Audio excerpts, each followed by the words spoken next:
जिंदगी खुशियों से भरी हुई है। ज़रूरत है सिर्फ उन्हें पहचानने की। ये कहानियों आपको यही समझाने का प्रयास करने के लिए है कि हमारी जिंदगी में अनेकों खुशियां हैं, मगर हम उन्हें खोज नहीं पाते, या कहे कि हमारा उनके ऊपर ध्यान ही नहीं जाता और हम बेवजह ही अपनी जिंदगी को खराब समझने लग जाते। ये कहानियां हैं एक ऐसे लड़के की जो निराश था, हताश था।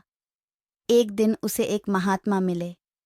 लड़के ने महात्मा जी से कहा, महात्मा जी, मेरे साथ कुछ भी अच्छा नहीं होता। जो भी मैं सोचता हूँ सब कुछ उससे उल्टा होता है। मेरी नौकरी करता हूँ। मैं पहले सोचता था कि जब नौकरी लग जाएगी तो अपने पिताजी को एक अच्छी गाड़ी लेकर दूंगा, लेकिन अब नौकरी तो लग गई, लेकिन इतने पैसे नहीं मिलते कि गाड़ी ले सकूं। सोचा था कि अपने बीवी बच्चों को दूसरे देश में घुमाकर लेकर आऊंगा, लेकिन वो भी नहीं हो पा रहा है। बस जिंदगी ऐसे ही चलती जा रही है। क्या करूं? कुछ बताइए। महात्मा जी लड़के को एक फूलों के बगीचे में ले गए, जहां बहुत ही सुंदर फूल थे। वहां ले जाकर लड़के से कहा कि तुम्हें बगीचे में से किसी एक फूल को लेकर आना है जो तुम्हें सबसे सुंदर लगता हो, लेकिन एक शर्त है, किसी भी फूल को तुम पीछे हटकर नहीं तोड़ना। जो तुमने एक बार पीछे छोड़ दिया तो वो समझो तुमसे छूट गया। लड़का बगीचे के एक कोने से फूल चुनने के लिए चल दिया। उसे बहुत सुंदर फूल दिखाई दे रहे थे, लेकिन लड़का ये सोचकर आगे बढ़ता गया कि कहीं इस फूल से भी फूल हो तो उसे तोड़ कर लाऊंगा। लड़का आगे बढ़ता गया और लड़के ने अभी तक कोई भी फूल नहीं तोड़ा था। अब बगीचे में केवल कुछ ही फूल बाकी थे जो बिल्कुल सूखे हुए थे। अब लड़का शर्त के मुताबिक पीछे छोड़े हुए फूलों में से भी नहीं तोड़ सकता था। लड़के के पास सिर्फ एक विकल्प था कि वो इन सूखे फूलों में से ही किसी एक को तोड़े।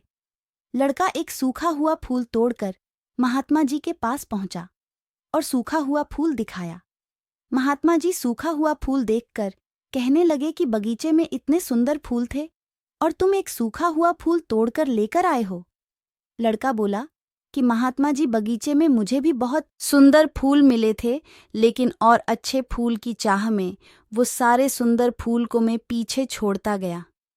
फिर बाद में केवल सूखे हुए फूल ही थे, जिनमें से मैं एक फूल लेकर आ गया। महात्मा जी लड़के को बगीचे में ले गए, समझाने लगे कि ये जो बगीचा है वो तुम्हारा जीवन है, नहीं दे सकते। इंसान हमेशा और अच्छे के लिए सोचा है। ऐसा सोचना अच्छा भी है, लेकिन और बेहतर की चाह में अपने वर्तमान में छोटी छोटी खुशियों को भी नहीं जी पाता है। हम ये सोचते रहते हैं कि एक ऐसा दिन आएगा जब मेरे पास धन होगा, अच्छा मकान होगा, गाड़ी होगी, लेकिन ऐसा कभी नहीं होता जो हमारे मन के मुताबिक हो। और ऐसे ही सोचते सोचते हमारा सुंदर फूलों से भर नहीं दे सकते। इंसान हमेशा और अच्छे के लिए सोचा है। ऐसा सोचना अच्छा भी है, लेकिन और बेहतर की चाह में अपने वर्तमान में छोटी छोटी खुशियों को भी नहीं जी पाता है। हम ये सोचते रहते हैं कि एक ऐसा दिन आएगा जब मेरे पास धन होगा, अच्छा मकान होगा, गाड़ी होगी, लेकिन ऐसा कभी नहीं होता जो हमारे मन के मुताबिक हो। और ऐसे ही सोचते सोचते हमारा सुंदर फूलों से भरे हुआ जीवन में सिर्फ सूखे फूल ही बचते हैं, जिनको हमें मजबूरी में जीना ही पड़ता है। इसलिए अपने वर्तमान में छोटी छोटी खुशियों के पलों को बटोरते रहो। इससे बड़ी खुशी और कहीं नहीं मिल सकती है।